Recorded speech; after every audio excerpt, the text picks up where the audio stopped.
വേടനെതിരെ ഒരു ബലാത്സംഗ കേസാണ് വന്നിരിക്കുന്നത്. വിവാഹ വാഗ്ദാനം നൽകി യുവ ഡോക്ടറെ പീഡിപ്പിച്ചു എന്നാണ് പരാതി. ഈ പരാതിയിൽ ഇപ്പോൾ കേസെടുത്തു എന്നാണ് വിവരം.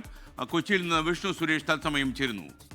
Vishnu, good morning. വിഷ്ണു, വേടനെതിരെ എങ്ങനെയാണ് ഈ പരാതിയിൽ FIR ഇട്ട് കഴിഞ്ഞോ? പോലീസിന്റെ വാക്കുകൾ എങ്ങനെയാണ്? തൃക്കാക്കര പോലീസ് റാപ്പർ വേടനെതിരെ ബലാത്സംഗ കുറ്റം ചുമത്തി കേസെടുത്തിരിക്കുന്നു. യുവ ഡോക്ടറായ യുവതി നൽകിയ പരാതിയിലാണ് കേസ്. 2023 തന്നെ വിവാഹ വാഗ്ദാനം നൽകി കൊച്ചിയിലും കോഴിക്കോടും എത്തിച്ച് പീഡിപ്പിച്ചു എന്നാണ് അവരുടെ പരാതി. പിന്നീട് വിവാഹം കഴിക്കണമെന്നാവശ്യപ്പെട്ടപ്പോൾ ഒഴിവാക്കിയെന്ന പരാതിയിൽ വളരെ വ്യക്തമായി പറയുന്നുണ്ട്. യുവതിയുടെ മൊഴി കൂടി രേഖപ്പെടുത്തിയതിന്റെ അടിസ്ഥാനത്തിലാണ് തൃക്കാക്കര പോലീസ് റാപ്പർ വേടനെതിരെ ഇന്നലെ കേസ് രജിസ്റ്റർ ചെയ്തത്. അതിന്റെ പ്രാഥമിക അന്വേഷണത്തിലേക്ക് തൃക്കാക്കര പോലീസ് കടന്നിട്ടുണ്ട്. ഈ മൊഴിയുടെ ഒപ്പം തന്നെ, അതായത് പോലീസ് സ്റ്റേഷനിൽ എത്തിച്ച് മൊഴിയെടുത്തതിനൊപ്പം തന്നെ 164 അടക്കം രേഖപ്പെടുത്താനുള്ള ഒരു തീരുമാനത്തിലേക്ക് പോലീസ് എത്തിയിട്ടുണ്ട്. വേടൻ വീണ്ടും കുരുക്കിലേക്ക് പോകുകയാണ്. നേരത്തെ ഫ്ളാറ്റിൽ നിന്ന് 9 ഗ്രാം കഞ്ചാവ് പിടികൂടിയ കേസിൽ വേടനെ പോലീസ് അറസ്റ്റ് ചെയ്തിരുന്നു. അതിന് പിന്നാലെയാണ് പുലിപ്പല്ല് കെട്ടിയ മാല ഉപയോഗിച്ചു എന്ന് പറഞ്ഞ വനംവകുപ്പ് വേടനെ കസ്റ്റഡിയിലെടുക്കുകയും ഒരു ദിവസത്തോളം അറസ്റ്റ് ചെയ്ത ശേഷം ഒരു ദിവസത്തോളം കസ്റ്റഡിയിൽ വെക്കുകയൊക്കെ ചെയ്തത്.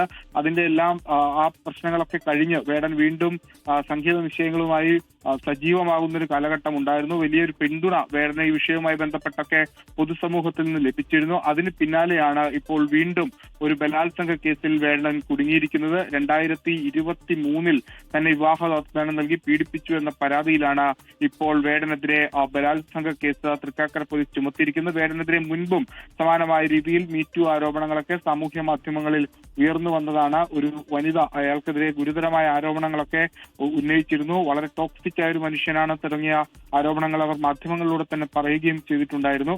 പക്ഷേ അതെല്ലാം വേടൻ എന്ന മാപ്പ് പറയുകയും തന്റെ ഭാഗത്ത് നിന്ന് അത്തരത്തിലുള്ള വീഴ്ചകൾ ഉണ്ടാകില്ല എന്ന് ചൂണ്ടിക്കാണിക്കുകയും ഒക്കെ ചെയ്ത് അവിടെ നിന്നെല്ലാം രക്ഷപ്പെട്ട പിന്നീട് ആളുകൾക്കിടയിൽ വളരെ സ്വീകാര്യനായി മാറുന്ന ഒരു കാഴ്ചയാണ് കണ്ടത്. പക്ഷേ അങ്ങനെയല്ല. വേടന് ഇതുപോലുള്ള ഈ വിവാഹ വാഗ്ദാനം നൽകി പറ്റിക്കുന്ന പോലുള്ള പരിപാടികളുണ്ട് എന്നാണ് ഈ പരാതിയിൽ ഈ യുവ ഡോക്ടർ പറഞ്ഞിരിക്കുന്നത്. പരാതി ഗൗരവമുള്ളതെന്നാണ് തൃക്കാക്കര പോലീസിൽ നിന്ന് ലഭ്യമാകുന്ന വിവരം. ആ ഗൗരവത്തിന്റെ അടിസ്ഥാനത്തിൽ കൂടി തന്നെയാണ് അടിയന്തരമായി ഇവരുടെ മൊഴി രേഖപ്പെടുത്തി ആ മൊഴി വിശ്വാസത്തിലെടുത്ത് റാപ്പർ വേടനെതിരെ കേസെടുക്കാൻ പോലീസ് തീരുമാനിക്കുകയും ഇപ്പോൾ കേസെടുക്കുകയും ചെയ്ത് അന്വേഷണം ശക്തമായി തന്നെ മുന്നോട്ട് കൊണ്ടുപോകുമെന്ന് പറയുന്നുണ്ട്. കൊച്ചിയിലും കോഴിക്കോടും എത്തിച്ച് പീഡിപ്പിച്ചു എന്നുള്ളതാണ് ഈ പരാതിയിലെ പ്രധാനപ്പെട്ട ആക്ഷേപം.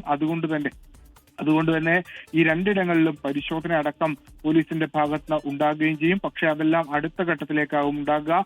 വേടനെ ചോദ്യം ചെയ്യുക എന്നുള്ളതാണ് ഈ കേസിൽ ഇനി അടുത്ത നടപടി. ഒരുപക്ഷെ നോട്ടീസ് നൽകി വിളിപ്പിച്ച് ചോദ്യം ചെയ്യാനുള്ള സാഹചര്യമാണ് നിലവിൽ നമ്മൾ കാണുന്നത്. വേടനെ സംബന്ധിച്ചിടത്തോളം 2023 പരാതിയായതുകൊണ്ട് 2023 നടന്നതുകൊണ്ട് തന്നെ വേടൻ നിയമപരമായി മുന്നോട്ട് പോകാനുള്ള ഒരു സാധ്യതയും ഇവിടെ ഉണ്ട്. വേടന്റെ പ്രതികരണം ഇതുവരെ വന്നിട്ടില്ല. അതുണ്ടാകുമെന്ന് നമ്മൾ പ്രതീക്ഷിക്കുന്നു. എന്തായാലും റാപ്പർ വേടൻ കഴിഞ്ഞ 2 മാസത്തെ ഇടവേളയ്ക്ക് ശേഷം വീണ്ടും മറ്റൊരു പോലീസ് കേസിൽ ഉൾപ്പെടുകയാണ്. ആദ്യത്തേത് ഒരു കഞ്ചാവ് കേസായിരുന്നു. രണ്ടാമത്തേത് വനംവകുപ്പിന്റെ പുലിപ്പല്ല് കേസായിരുന്നു. മൂന്നാമത്തേത് ഇപ്പോൾ ഒരു ബലാത്സംഗ കേസിൽ പെട്ടിരിക്കുകയാണ് റാപ്പർ വേടൻ. അതിൽ ഇനി വേടന്റെ വെർഷൻ എന്താണ് എന്നുള്ളത് അറിയണം. ലോകത്തെവിടെയായാലും ഏത് സമയത്തും 24 വാർത്തകളും ഓഗ്മെന്റഡ് റിയാലിറ്റി പാക്കേജുകളും എക്സ്പ്ലെയിനറുകളും വിശദമായി കാണാൻ ഞങ്ങളുടെ YouTube ചാനൽ നിങ്ങൾക്ക് സബ്സ്ക്രൈബ് ചെയ്യാം.